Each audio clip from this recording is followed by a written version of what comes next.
My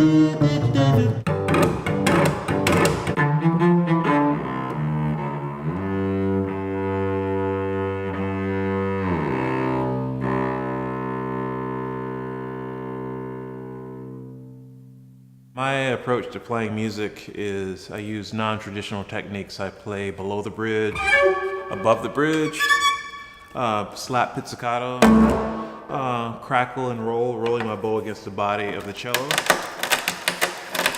And I occasionally use a loop pedal, and I mainly use electronics mainly so I can combine all these different techniques.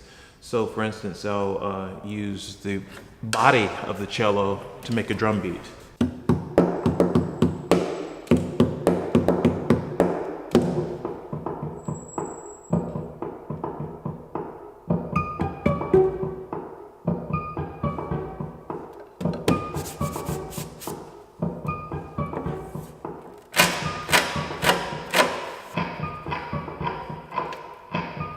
And a bass line.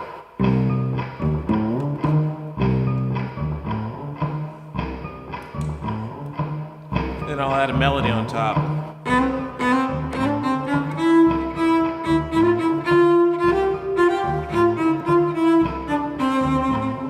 And you can create a chordal ensemble for a big build-up.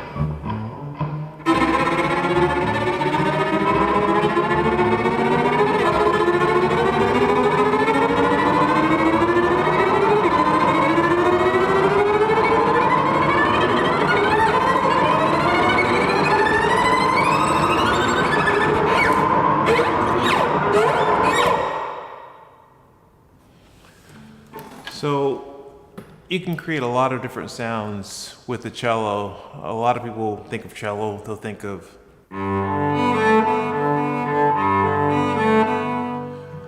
those are beautiful pieces by Bach, but we can also create our own improvisations that are just as beautiful in their own way.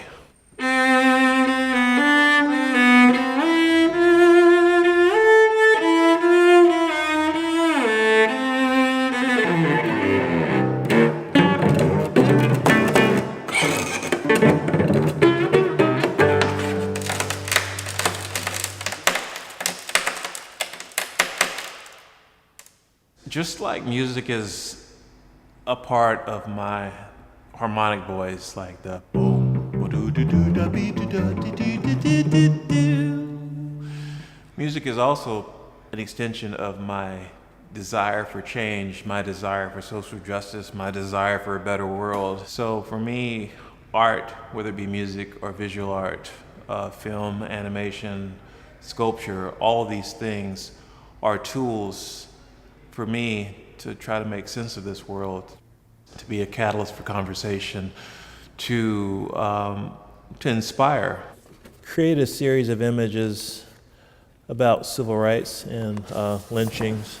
Like this is a new version of a piece called From Wind. This shows a lynching using music notation, using the coda symbol and a half note as a noose. Part of making Proliferation, a lot of these posters were made, and the animated video was taken from this data from the Prison Policy Initiative, and that tracks the number of prisons out there. A lot of the work is based on research and historic data. Proliferation is an animated map that shows the growth of the US prison system, the biggest prison system in the world.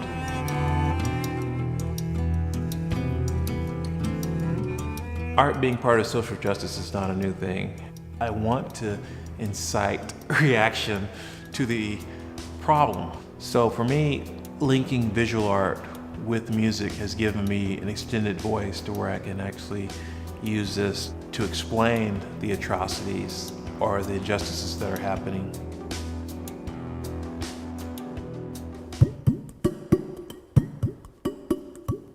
I love constantly challenging myself with a new medium and learning about a new medium.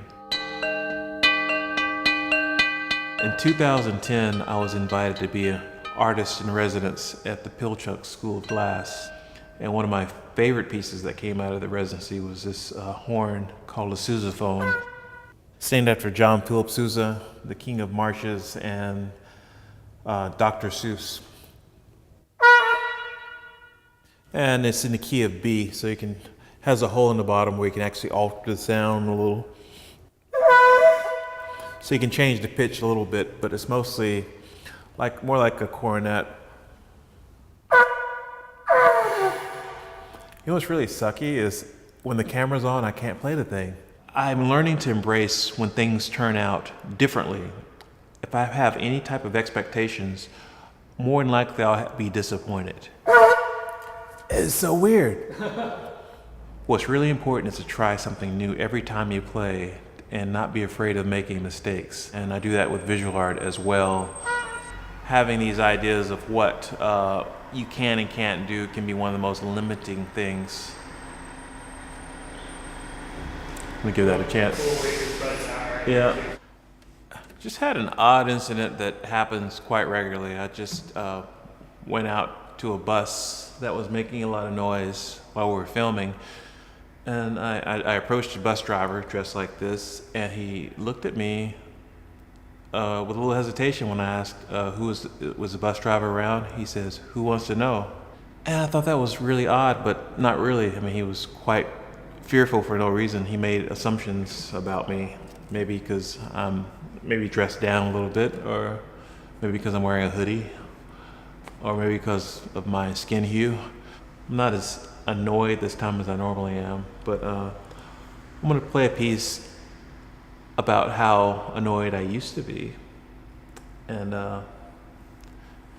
yeah, because it used to make me somewhat angry and upset.